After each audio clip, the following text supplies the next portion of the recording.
What's up, everybody? Christian Ballard, Ballard Sports Media and Sports Journalist, here with another team preview. Yes, I know what you're thinking. Ballard, you're really putting these out there now. Like, where was this a month ago?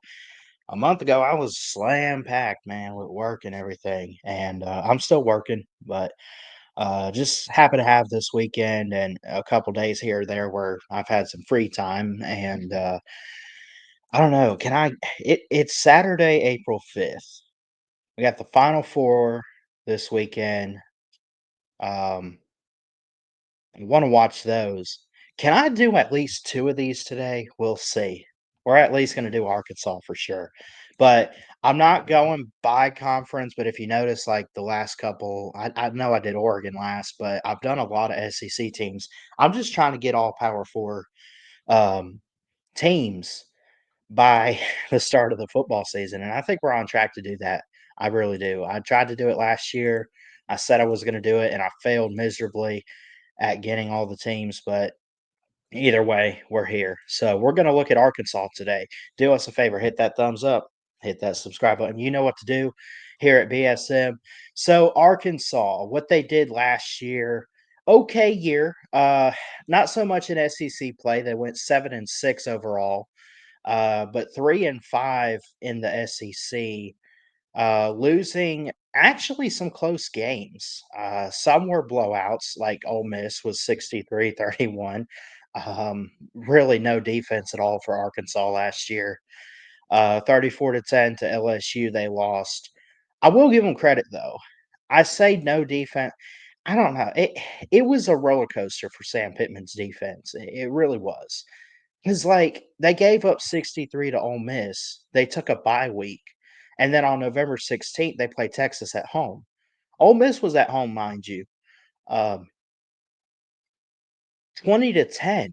They only lost by 10 to playoff team in that and the Texas Longhorns. That's what they did. Oklahoma State was double overtime week 2, 21-17 to A&M. So they had their close calls. Like, if some things went their way,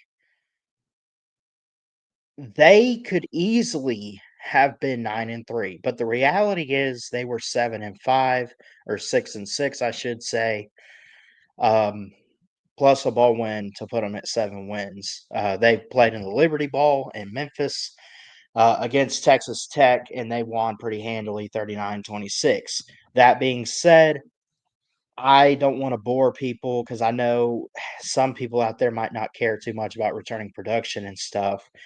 But what I would say is Arkansas has had really good talent. They put some guys out there um, in the NFL. They really have, and I like to look at it as you know the whole as a whole.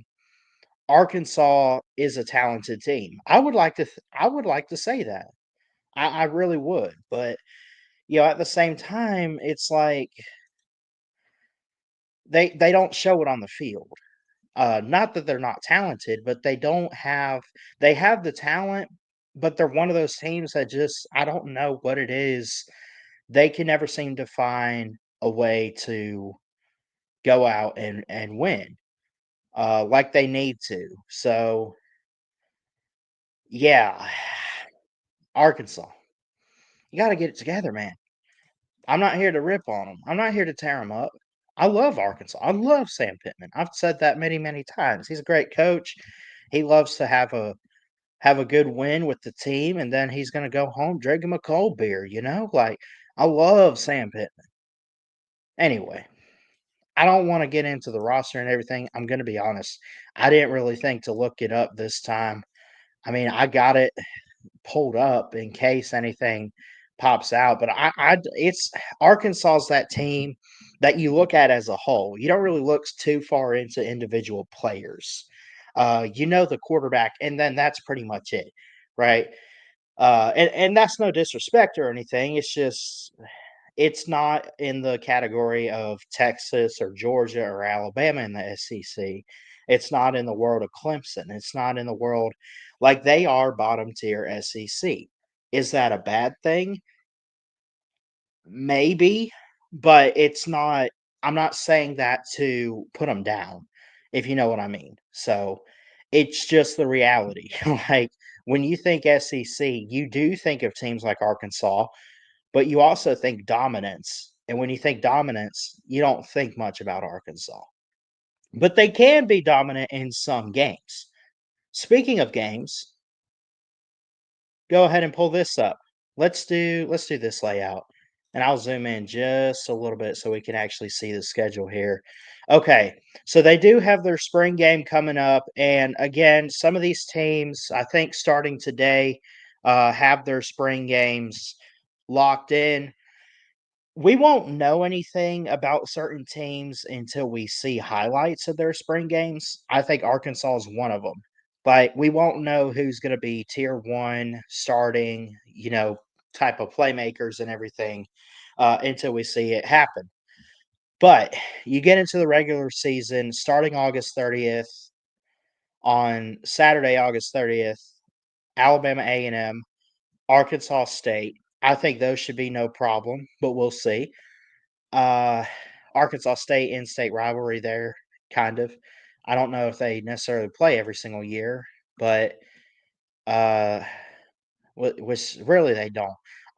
Arkansas likes to take at least one in-state team non-conference every year. Last year was UAPB, Pine Bluff, and they won 70 to nothing. I don't know what they're gonna do to Arkansas State, but we'll see. At Ole Miss, probably gonna be a loss, but that's your first real test. At Memphis, Memphis is a good team, but I will say, and it is tough to go on the road even outside of the conference. um, I think Arkansas could be better than Memphis this year, personally, but we'll have to wait and see that game be played out. Saturday, September 27th, they host Notre Dame. Probably gonna chalk that up as a loss there. We'll come back to some of these. Off week, everyone gets 2 bye weeks this year. At Tennessee, Texas A&M, Auburn at home, Mississippi State at home, bye week again on November 8th, at LSU, at Texas, and then home against Missouri. That 3-game stretch after that second bye week is really rough. Missouri's probably gonna be a really good team this year. I love what Eli Drinkwitz is doing. Love the culture he's building and everything, and that's a good rivalry. That could be a close game. That could go either way. But right now, if I had to guess, I probably would take Missouri just being that they're the better team and they're more in position to win, more so than Arkansas is. The obvious wins are the non-con, I think. Alabama A&M is obvious, Arkansas State. At Memphis, I don't wanna say it's obvious, but it's very doable for Arkansas. It is tough that you have back-to-back road games, no bye week in between Ole Miss and Memphis, and they're back-to-back on the road. That is tough, and you're most likely, unless you can pull off a miracle, you're most likely coming off a loss to Ole Miss. Notre Dame, they lose some talent, but they bring a lot back. They did make the national title game, and they lost to Ohio State, obviously. Um, but they're still gonna be a dominant force, as an independent team, and they'll most likely be back in the playoffs. I think Marcus Freeman's building a good culture there, and I just think that they're 10 times better than Arkansas right now, in my opinion. Off week, I mentioned at Tennessee, go ahead and chalk that up as a loss, but I would not be surprised if Arkansas goes into Neyland and makes it a good game, good competitive game. I think they were able to do that last year. It was 19-14 at home in Fayetteville. So they did. Let me see. They do have Texas A&M next. That was a close game too. They did lose that one, 21-17. And by the way, they actually beat Tennessee last year. Let me correct myself. They made it very competitive and pulled off an upset. But I think it's a difference when you go on the road. But considering they found a way to beat Nico and the Vols last year at home, could they win that game? I'll put that in the possible upset category, but my money's on Tennessee for that one right now, just it being in Knoxville. Um, so then you have Texas A&M. I mentioned last year it was close, 4-point loss for the Hogs. Auburn. Now, they won that at Auburn last year. I could see that being a win, but at the same time, I like Auburn to be better. But oh, that's a tricky game to call right now because we don't know what version of Auburn we're going to get. And you'll have to, I think that game's going to depend on Auburn, not so much Arkansas. I think it's going to depend on Auburn, which I'm high on them this year to be better. But don't get me wrong, they're not making the playoffs or anything special. Mississippi State. Mississippi State last year for them, they won in a major blowout fashion. That now their defense wasn't all that great. They gave up a lot of yardage and 25 points, but Mississippi State being at the bottom of the barrel right now, 58 points is pretty good for Arkansas. I think they should have no problem at home. Off week, back-to-back road games with LSU and Texas. I would say those are both losses, but maybe the battle for the boot in Baton Rouge on November 15th could be close, but you're not. I don't see them finding a way to win that. I also don't see them finding a way to win the Texas game. Now, again, every opponent they played last year, they did manage to only lose by 10 to Texas. They lost by 24 to LSU. Could they beat Texas on the road? I'm just kidding. I'm sorry. It's not April 1st anymore, right? Missouri. Missouri, you could win that. You could. It is a rivalry game, the battle line rivalry. 28-21 last year. It was a loss in Columbia. You played it close.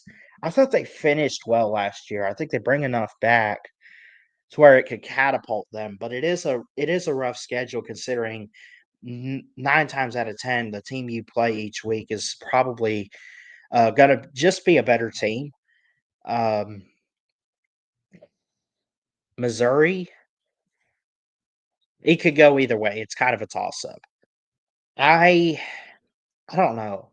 What I have them written as 5 and 7 right now just because I think it's a tough road schedule, but I know that like it would not shock me if they flip that and go 7 and 5. My gut says 5 and 7 for right now. I don't think that gets Sam Pittman fired or anything. But, like, the wins for me are Alabama A&M, Arkansas State. I could see them going and getting Memphis. That's 3. Mississippi State, obvious 4th.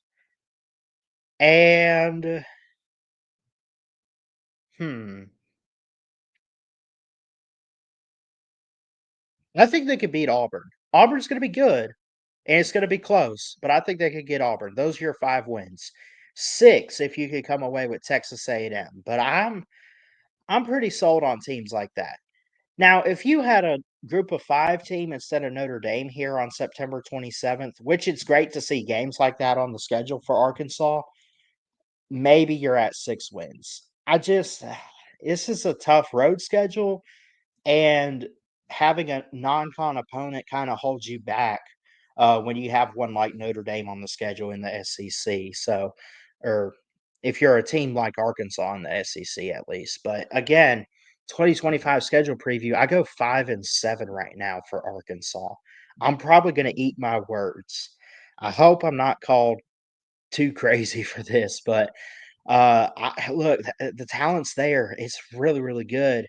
And look, this is not necessarily on Sam Pittman. Like, this isn't well, Sam Pittman's a terrible coach and blah, blah, blah, this and that. And I don't want to say that. I think he's a great coach. I think he's doing great. I think he just gets bad draws during the scheduling when the SEC kind of gives out these, uh, schedules, and then you're not helping yourself. Like, I get you want to have competitive competition, but a team like Notre Dame, man, in the non-con, and Memphis isn't a pushover team either.